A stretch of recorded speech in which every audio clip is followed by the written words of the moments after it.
Howdy, guys. Welcome back to Ghost and Friends. A super special guest today. Welcome, Mr. Eric Nahlin of Inside Texas. Eric, thanks for being here, brother. Hey, no problem, man. Looking forward to it. Absolutely. Well, Eric's a very, very busy man this time of the year, so we're going to hop right into it. We're less than 24 hours from Mr. Jamie French committing over there out of Mandarin High School in Jacksonville. How are we feeling there, brother? Man, we feel good. We have felt good for quite a while, dating back to the spring. We've said it a lot of times. Early on, Justin was on that. My Justin Wells at Inside Texas. He was on that recruitment, and it's just so happens that he was on the Ryan Wingo quite early. And we looked at each other and said, "Man, this has a lot of ringing reminders of the Ryan Wingo recruitment. Out of state kid, but fit the profile of the school. Texas casts a wide net and goes after these elite guys, and then they see who they have a good fit with. Obviously, Jamie French, from a personality standpoint, meshed well with Chris Jackson. The appeal of the school and actually distance actually helped Texas too. So that became real in the spring, and it only got more real. Now, at least the question was, he's had a lot of favorites throughout the process. His favorite has changed a number of times. You can go check and see how many different predictions are in from at different schools. But it felt real. And then when we met his family in Nashville, Justin and I came together again, and we're like, well, they're getting this kid. We felt strongly after talking to his parents and talking to him. Now it's a matter of getting it done and getting it over the line. Miami, of course, is heavily motivated. LSU is equally motivated. But Friday morning, we feel like it's probably going to break Texas's way. You never know in recruiting. Recruiting's wild these days.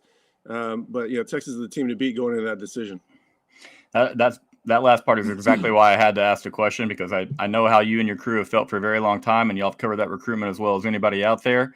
But at the same time, we know how this era is in recruiting, and so just had to make sure at the last second we're still feeling pretty good over there. Hey, we check every recruitment all day, just because you never know. You have to. It used to be you could set it on autopilot. All right, that kid's going to Texas, and it would get done 99% of the time. Nowadays, you have to keep checking. Is there anything we're missing? Is there any late breaking? Is there any late breaking news in a different market? We got to follow it closely. So. You're right to ask that question up until the final moments. And that's one thing that I will say in defense of you guys, it is probably as hard a time as ever to cover college football recruiting. Yeah. I think that's pretty obvious. And so for some of the guys that were really hard on Inside Texas and some of the other outlets during the summer when we had some commitments not go our way, I mean, I can't imagine trying to do what they're doing, and it's far out of their hands. So bear tight, hang with them, because they've proven that they do excellent work. We're going to hop over to a guy in my neighborhood talking about Alamo Heights and Michael Terry. How are we feeling there? Yeah, we feel good. That one, the big question was always going to be, was the pitch going to be appealing to him? You couldn't just offer him as an athlete, because that could also connotate playing defense. He doesn't want to play defense. And so once he went on his official visit, Texas really clarified their vision for him. Got AJ Milwee more involved, and I think I think that really, I put in a prediction right after we heard that the pitch got kind of distilled down to him playing offense. Wide receiver, tight end, sort of a flex player. Kind of the way I see it is like little Jordan Humphrey a few years ago. Yeah. And so once we heard that he wants to be a guy with the ball in his hands, they're going to get him. That's how we felt. Of course, you always have to be a little leery of Oregon, especially coming out of July. And the recruiting momentum they built, and the hurt they put on Texas with a couple kids, and so you have to be leery of them. And Nebraska's done a really good job. Of course, they've had a very aggressive pitch, good relationships there. But Texas was always the dream school for him. Close proximity plays an advantage. But really, if they're going to turn him into an offensive playmaker, and I really like the fact that there's a good chance to only take 2 wide receivers in this class, and then count him as a pseudo tight end, running back, wide receiver, whatever. I think that appeals to him too, because he does have a quicker path to playing wide receiver if they only have 2 other guys in the class. I mean, you referenced little Jordan Humphrey, and it's a lot of things that you can do with an athlete and a body that has the skills like that. Playing him on the end lines, flexing him out wide. There's time for, I believe LJH lined up in the backfield and then caught touchdown passes, and so great point there. That probably should excite Texas fans a lot. I know when you see sometimes that athlete tag, us casual fans don't really know what to expect as much. So thanks for the Well, clarification on the that. athlete tag is important because the athlete is not a position. You have to have a clear idea of where they're gonna fit. Some guys want to play offense, but they're better suited for defense. Some guys want to play defense, but they don't have the physicality for it, so they should play offense. I mean, you've got to really figure it out. But if your heart's not in playing defense, you're not going to be good at it because it just takes a different type of animal to do it. But he's got those. He's got really good change of direction in the open field for his size. Who knows how big he's going to get? That'll just decide where he plays, whether or not tight end or wide receiver. But Right. yeah, wonderful athlete. They got a chance to get. Maybe he doesn't announce in August. Yeah, we're running up against the clock there. But Texas has a chance to get 4 5-stars, all of them around 210 pounds and 6'2". So it's going to be interesting to see how they use all those athletes. Absolutely, man. Definitely. It's crazy to go through the summer we had and see a lot of the fan base's reaction, and then a very short time later, you're talking about having 4 5-stars in the class. So right, those fans should go to Inside Texas, where I do my best to try to calm the nerves of the masses. Don't get too high, don't get too low. That's our mantra over there. Not everybody adheres to it. Some do. Sometimes we're early, but we're right. We're going to be right eventually, like Josiah Sharma. It just takes a little time. We've got a good pulse of the situation. But yeah, when Texas needs players, they end up with players. If you're getting too early, it doesn't make sense. It tells me you're not paying too close attention, because anytime their back is against the wall recruiting wise, they come out swinging, and they ended up landing a few haymakers. Absolutely, and Sark has done that time and time again, early in the process, middle of the process, late in the process. I think he's earned our trust, or should. I will say personally, I've been subscribed to Eric's. Eric founded Inside Texas. I've been a part of their group for over 11 years now. I came around in the whole December of 2013. Really fun time on that website over there. And I was hooked immediately. And so they do a really good job of keeping everybody grounded. It's very humorous over there, and that's my favorite part about it. It's not over the line or anything. Some really witty characters over there. And it's real fun to read through. I actually went back last night and found my very first post ever on Inside Texas. And it was pretty cringe. So I was going to make a slide and show you, but I'm not going to go through that embarrassment. Back to recruiting real quick, going back to the Sunshine State, Port Charlotte High School. Recently, you've had a little talk about Myron Charles. How are we feeling there? Yeah, Myron's kind of like Josiah Sharma, where I think I might be right, but it's going to take a while. Florida State, they went all in on him the same day that Sharma picked Oregon. I think Florida State realized that, oh man, Texas is going to focus their gaze on Charles after missing Sharma. Everybody knows Texas needs defensive tackles. Sure. Obviously, Florida State lost their first game. I don't think it's going to be a very good season for them, and that's going to make it even harder for them to hold on to Myron Charles. What I've been saying for a long time is, you probably want to win this recruitment later in November. I'm not sure what Charles has in store, but I find it hard to believe he's going to end up at Florida State based on what I knew prior to his commitment, and sort of how I feel like the season's going to go for Florida State. One of my big regrets last year was not putting in a prediction for Wardell Mack the second that Utah smacked down Florida. You could see how that season was going to go. I kind of feel the same way about Florida State, but Texas has good relationships built in this recruitment. They had them back in June. We felt like they had a chance for both Sharma and Myron Charles sort of in close succession, which would have made my July a lot more enjoyable. But as long as it works out in the end, that's all that matters. It doesn't matter when they commit. It matters when they sign. I think Texas is in a good spot for Charles. There's still some work to do. Of course. For all the panic about defensive line recruiting, I mean, it's funny what can change in a very short amount of time. Once again, trust the process, trust Sarkisian, and hop over there on Inside Texas. Follow these guys. They're going to keep it very, very real with you. So not a lot of sunshine pumping.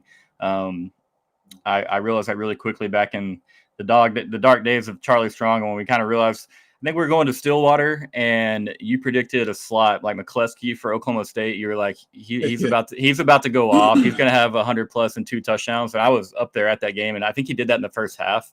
And I was like, all right, man. Like, they're gonna call it how it is. They're never gonna. They're not there just to pump the sunshine. Was that Strong's last season?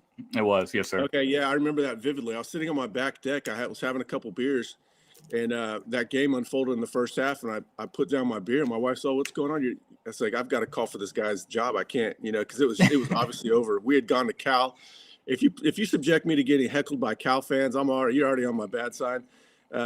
But yeah, that's when it was over. They were so underprepared for that game. That was bad. But yeah, we get accused of sunshine pumping over here right now in these days. But you can't go from 5-7 to 12-2 in 2 seasons without a lot of good things happening. And so reporting those good things that are manifesting on the field. And that's the thing, man. You're just calling it how you see it. And if it were darker times, you would call it the same way. So that's where I have a lot of admiration and respect for you guys over at IT. Now let's hop a little Texas football.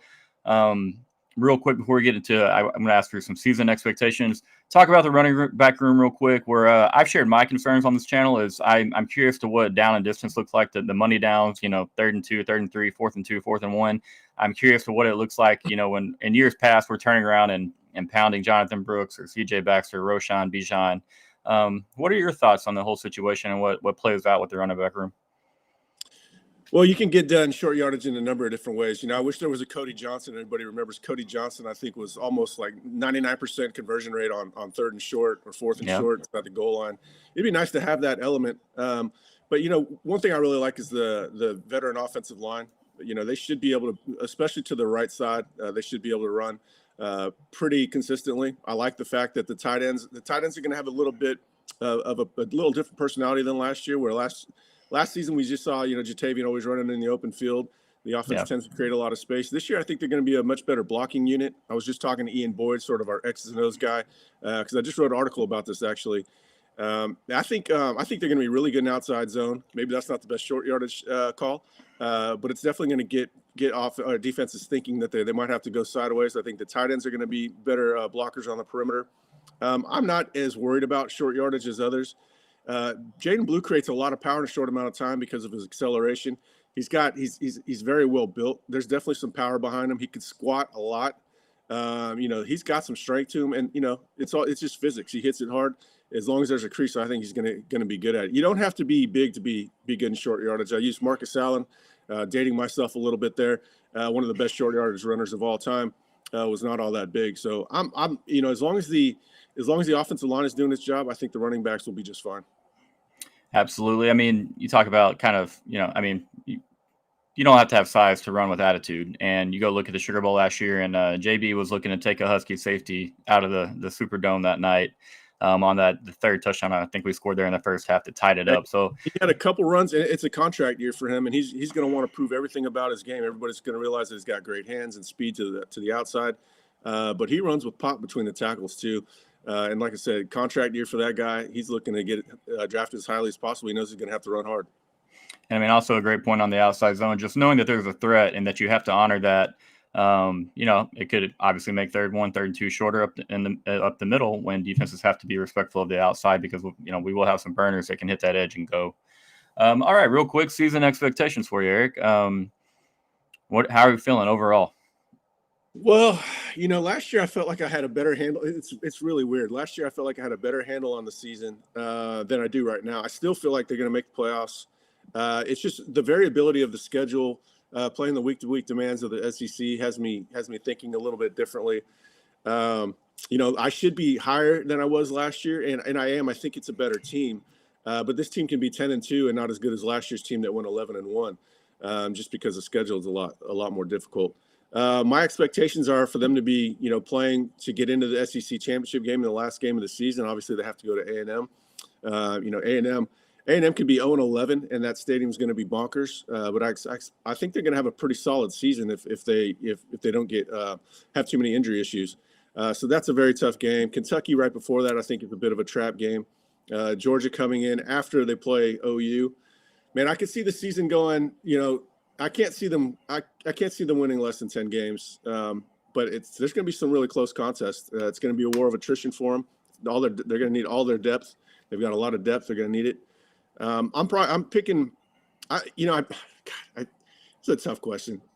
It is. I lay awake at night thinking, oh man, the different ways the season can go. What am I missing when I account for it? What do I need to ask sources about in these next hours before the season starts? I did pick them to finish national runner-up in our roundtable. I'm going to stick with that just because I think you can make a credible case for them doing so. And why would I make a credible case for them not doing so when I can make one for them doing it? I might as well do it and believe in the guys. But it's going to be tough. I can see it going a lot of different ways. Luckily, with the expanded playoffs, they don't have to even be in the SEC championship game to make the playoffs. I'm just looking forward to see how it all unfolds. I do have a lot of confidence in the team, the experience, the talent, the coaching. But there's always one little quirk about this team, this program that we miss every year that sort of defines a season that we didn't see, coming into the season. Sometimes it struggles on third down. 2 years ago, they had struggles on third down defense. Last year, they tightened that up, but they still gave up way too many first downs in the passing game, way too many yards in the passing game, and struggled on the red zone. So now I'm racking my brain while I'm up at night wondering what the hell am I missing about this team that's going to become sort of the narrative. And man, that's why they play the games. There's so many things that don't avail themselves in practice that you'll finally see during the season. You can only simulate games so much. So even the staff is trying to figure out, what sort of personality and direction is this team going to take? Absolutely, man. If we all knew how everything was going to go every Saturday with every player, every game, every rep, obviously we wouldn't love the game as much. And so I think it was really, really hard to do. And the same way, I'm going to be a positive guy because you want to support the guys. And I think I've rolled with 11-1, also a loss in the college football semifinal or in the national championship. I did read Roundtable last night, and I also had Jalen Milroe. We did a prediction show last Friday. I also had Jalen winning the Heisman, so shout out there, similar minds. Yeah. But big fan of the Roundtable. It really is tough to handicap, man, because you're talking about I'm not super concerned with the Michigan game just because of everything that they lost. I know it'll be a tremendous atmosphere and environment, but an 11 o'clock kickoff helps a little bit, even though that's what Michigan's accustomed to up there. But with Oklahoma and Georgia back-to-back, Oklahoma A&M just being the big rivalry games and, kind of throw everything out the window, anything goes on that day. And then I think the November schedule is sneaky tough. I really do. Florida could melt, but I honestly think they'll put up a lot of better fight than a lot of people are thinking this season. I have them winning on Saturday against the U. But, yeah, excluding the first two games, Kentucky and A&M are going to be a difficult finish to the season, no doubt. But moving on real quick, brother, let's talk about surprise players. Anybody on the 40 acres that you think could jump up and surprise some fans this year? Yeah, I get asked that question a lot. My go-tos are Vernon Broughton, just because, he's struggled at times versus the run. But I think he's, as somebody that looks at traits more so than production, he's really quick off the ball.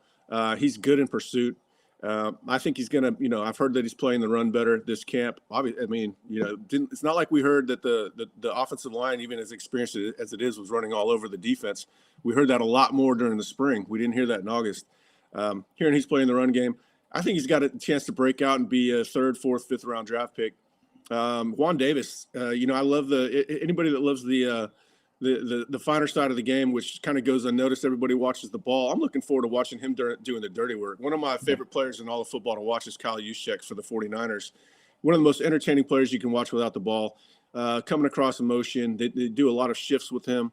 A lot of kick out blocks, but he'll block down in the hole as well. Juan Davis is not afraid to do the dirty work, and then he's a really good athlete. I think he can be. I think he's going to be an important piece. I don't know if he's going to break out as far as like being a vertical threat receiver. He's got that ability, but there's a lot of competition for targets on the roster. But I think he's going to be a really good player for the team, even if it's not always going to be unnoticed. One that I keep hearing about a lot that's, I don't think he's going to start, Gavin Holmes, but we keep hearing about, he had a good spring, a spring to the point where, they were okay with losing Terrence Brooks. They were okay with Gavin coming into the season as a starter. They obviously knew they were going to play Jahdae Barron there more. But I'm hearing really good things about Gavin Holmes. He's probably the best man-to-man athlete in coverage that they have. Not the best corner maybe in that because he's not as technical as Malik Muhammad. And I don't think there are very few corners as smart as Malik Muhammad. But as far as just pure ability, athleticism, he matches up with whatever athlete you got on the other side. I'm excited to see him this year. All right, Gavin Holmes, Juan Davis, Vernon Broughton. I'm very ready for Big VB to shut up a lot of people, to be honest with you, man. It's his time, it's his moment, and he's got to make me right, man. I've been singing his praises since high school. He's a big guy that can move like very few others. He was known as a basketball player early on in life. Everybody thought he was going to be a 6'10" post. Stopped growing at 6'5", but kept the movement skills. He's got it in him. It's a contract year. He's married. He's married now. He's got to provide for the family. There we go. I think he's going to have a good season. There we go. I mean, it's almost impossible for me to think about that man and not think about A&M's edit and the whole puzzle piece thing. Way back in the day, it's Oh man, impossible. I mean, every time. So I need him to take off just for that too. Make them feel that whole miserable edit a little bit more. maybe it's meant to be that he wins the game on a safety in Kyle Field. we won it on in some pretty weird ways the last time we went over there. So I'll take that. Any way to leave that place with a win would work. One more thing for you, man. Talk to me a little bit about Inside Texas and the SEC. It's a huge move for you guys, I'm assuming. Yeah, we're looking forward to it. I think it's going to be really good for some of our guys. Justin Wells covering all those recruitments. Texas is not afraid to go into SEC territory. Obviously, we just talked about a couple of those types of recruitments. It's good for our guys. It's going to boost their profile. I can't wait for Ian Boyd, for the rest of the SEC to hate Ian Boyd as much as OU fans do. I'm really looking forward to that. But yeah, it's just, I had a good friend of mine, a very good friend of mine who went to UT, married a girl from LSU, lives in New Orleans. And years ago, he told me, Eric, we like football in Texas, but it's nothing like it is down here. And he's exactly right. I'm excited for Texas fans to not only realize that, but start mimicking that in some ways. Still keep it, kind of in the classy. You still want to see girls in their cowboy boots and dresses, and keep it classy and all that. But really step up the level of intensity in the stadium. Yes. A couple night games. If they go in, if they're undefeated, they come off the win against OU. And Georgia comes to town. That stadium's going to be bonkers like it was 2008 against Missouri. Yep. I'm looking forward to that as much as anything. And then the coverage is going to be there. We're going to we have very comprehensive coverage of the team, the program, the best behind the scenes information you can get. And right now we have a promo code Kickoff24, half off, less than $5 a month for the first year. Inside Texas Kickoff 24. I don't normally pitch it. I think the work speaks for itself, but you got to take advantage of this new audience. Congrats on the channel, man. We'll have to get you on at some point. Hey, I would love to, man. It means a lot for you to be here. I've been a huge fan. My family all subscribe to you guys. 2 brothers and my dad are all members. Funny story about Ian. I had them all on to 2 of them coach high school ball, and one, my dad does radio broadcasting. So I had them all on just to talk a little bit. And I gave them all a Texas football trivia question, and I gave one to my youngest brother. Touchdown pass. I don't remember in which game. Gerard Hurd to Kyle Porter in some game forever ago. But the question was, who was Gerard Hurd's only touchdown to in that game? And he was stumped. He couldn't figure it out. And so the hint was Ian Boyd. And he was like, oh, Kyle Porter, Oh, man, that's a good one. I hope. That is deep inside. So Ian Boyd, again, you just look at traits, not production. Katie running backs can be misleading because they're running through lanes the size of I-10. And I'm like, dude, Kyle Porter, it ain't going to hit at Texas, dude. No, I think you can do it. And so he created this bandwagon and kind of it became a meme for a couple of years. That was funny. That's deep inside. So you're definitely inside Texas guy. I didn't know that you were deep down inside. So I'm glad I could come on, maybe give you a little bit of a boost. We'll always support the new guys. It's a tough market to get into, but once you're in and established, you're kind of on a glide path. Absolutely, man. Well, it means a ton. I'll probably be on the site a few more times today, and I'm happy to continue to tell people that that's where I get my information and suggest you do the same. You can find Eric on Twitter, I believe at Eric Inside Texas. Justin Wells is on there, Ian Boyd is on there, Joe Cook is on there. You just added Landon to your team, a great addition. Go give Inside Texas a chance, guys. It's that time. We're 2 days away from kickoff. We've got high expectations, big things happening in the recruiting world. Probably another top 5 class coming up here soon. But once again, Eric, thank you very much. Hook 'em horns, all you guys, and we'll talk soon.